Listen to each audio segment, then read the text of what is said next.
شروع اللہ کا نام لے کر جو بڑا مہربان نہایت رحم والا ہے۔ اور ہم نے تمہارے پاس سلجھی ہوئی آیتیں ارسال فرمائی ہیں، اور ان سے انکار وہی کرتے ہیں جو بدکار ہیں۔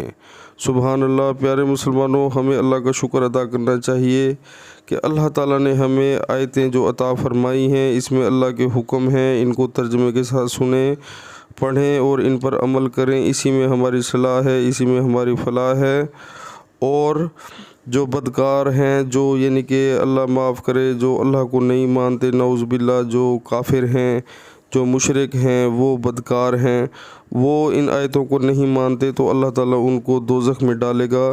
اور ہم تو مسلمان ہیں، ہم کلمہ پڑھتے ہیں۔ پیارے مسلمانوں، ہمیں چاہیے کہ اللہ کے جتنے حکم ہیں ان کو ماننے کی کوشش کریں، بلکہ عمل کریں کہ اسی طرح اپنی زندگی گزاریں۔ اور جیسے ہی اذان کا ٹائم ہو، دنیا کے سارے کام چھوڑ کر اللہ کے حضور جھک جائیں۔ پیارے مسلمانوں، شیطان ہمیں دوزخ کی طرف لے کر جائے گا، اور اللہ کا جو رستہ ہے وہ ہمیں سیدھا جنت کی طرف لے کر جائے گا۔ اور یہ دنیا کی جو زندگی ہے یہ سب عارضی ہے، ہر چیز ختم ہو جانی ہے، مال، اولاد، دولت، ہر چیز ختم ہو جانی ہے۔ یہ سب لوگ ہمیں چھوڑ کر چلے جائیں گے، اور صرف اللہ تعالیٰ جو اب بھی ہمارے ساتھ ہے، اور روز قیامت والے دن بھی ہمارے ساتھ ہے، اور قبر میں بھی ہمارے ساتھ ہوگا۔